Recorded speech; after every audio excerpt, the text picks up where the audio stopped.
नमस्ते दोस्तों, आज मैं फिर आपके सामने लेकर आया हूँ और साथ 11th की पुस्तक और साथ में सांख्यिकी का अध्याय 4 आंकड़ों का प्रस्तुतिकरण का भाग 2।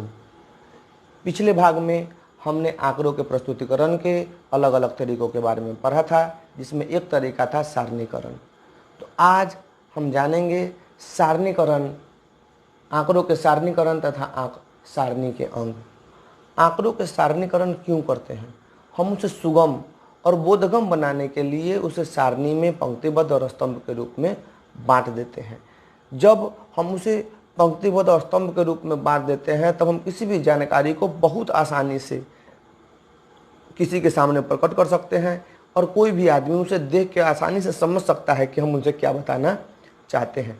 लेकिन सारणी बनाने से पहले सबसे महत्वपूर्ण चीज़ क्या है कि अगर उन सारणी को बताने का हम कोशिश कर रहे हैं या बनाने के लिए जब हम उसके बैठे हैं तो इतना सुंदर रूप से, इतना सही रूप से उसे प्रस्तुत किया जाए कि वो बहुत बोधगम्य हो जाए, लोगों को आसानी से समझ में आ पाए। इसके लिए कुछ बिंदुओं पर ध्यान रखना आवश्यक है, जिसे हमने सारणी के अंग के रूप में प्रस्तुत किया है। सबसे पहला चीज़ है सारणी की संख्या। सारणी की संख्या क्या होती है कि अगर पुस्तक में बहुत सी सारणी दी गई तो सब सारणी का अगर कोई संख्या नहीं दिया जाएगा तो वो क्या हो जाएगा कि मिल जाएगा, हमें पता नहीं चल पाएगा कि ये किस कारण से किस चीज़ का सारणी दिया गया है।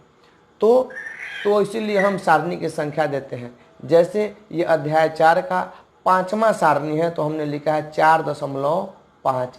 सारणी की संख्या क्या लिखी है? 4.5। दूसरा चीज़ है शीर्षक।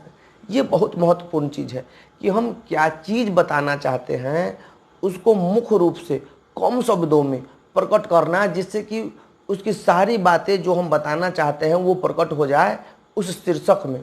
शीर्षक हमेशा सारणी के ऊपर दिया हुआ रहता है और सारणी की जो संख्या दी हुई रहती है उसके जस्ट बगल में या उसके नीचे दिया हुआ रहता है, जिससे कि लोग समझ पाए कि किस बात की सारणी है, क्यों ये सारणी बनाया गया है। जैसे कि इस सारणी में दिया गया है कि लिंग एवं अवस्थिति श्रमिकों एवं गैर श्रमिकों के आधार पर भारत की जनसंख्या दिया गया है। शीर्षक की आसानी से हम बता सकते हैं कि इस शीर्षक के अनुसार कि ये जो सारणी बनाया गया है इसमें लिंग और अवस्थिति श्रमिकों की और गैर श्रमिकों के आधार पर बनाया गया है, जिसमें हम ये भी बता रहे हैं कि स्त्री कितने हैं, पुरुष कितने हैं, कितने श्रमिक हैं, कितने गैर श्रमिक हैं। ये सब बात हमने एक लाइन में स्पष्ट शब्दों में और कम से कम शब्दों में इसे प्रकट कर दिया है।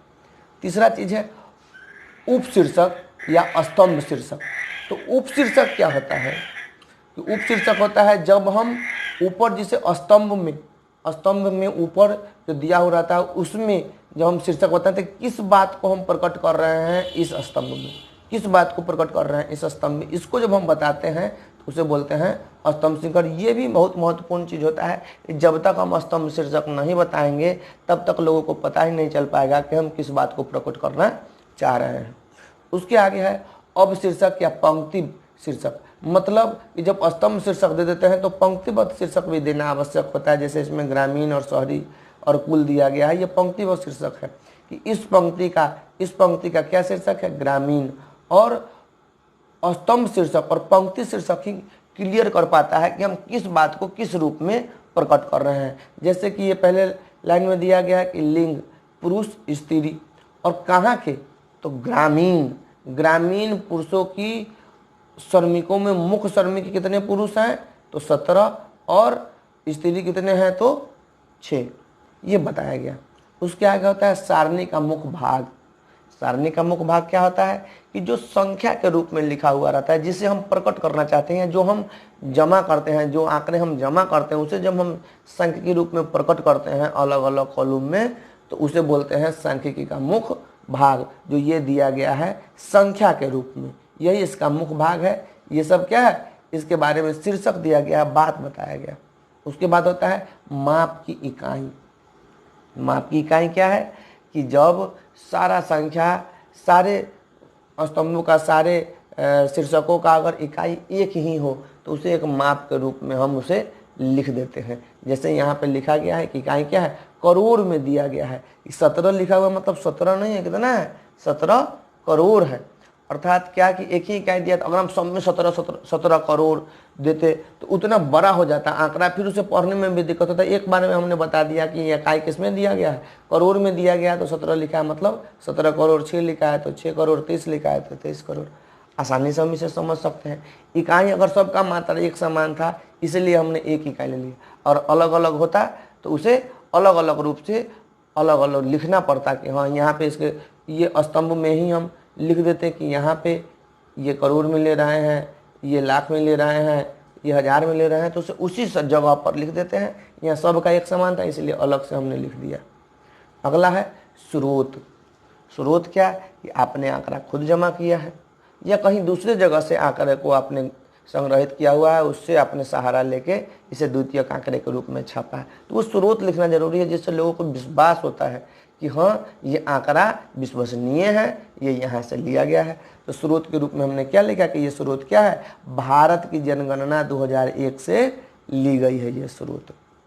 और सबसे अंत में जिसे कहते हैं टिप्पणी या पाद टिप्पणी, मतलब सबसे नीचे जो लिखा हुआ रहता है टिप्पणी। टिप्पणी कहने का अर्थ क्या है कि वो बात जो कि पूरे सारणी में कहीं भी प्रकट नहीं किया गया हो, सारणी को बोधगम्य और जानकारी के युक्त बनाने के लिए वहाँ पे लिख दिया जाता है।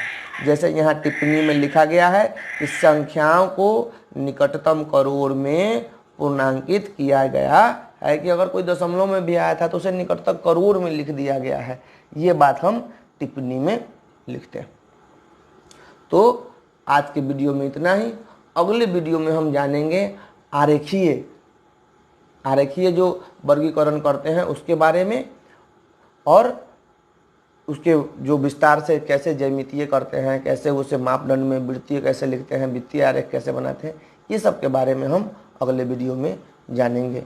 तो आपको ये वीडियो कैसा लगा मुझे कमेंट करके ज़रूर बताइए, और हाँ अपने दोस्तों के साथ शेयर कीजिए, और अभी तक आपने सब्सक्राइब नहीं किया है तो इसे सब्सक्राइब कीजिए। तब तक के लिए बहुत बहुत धन्यवाद।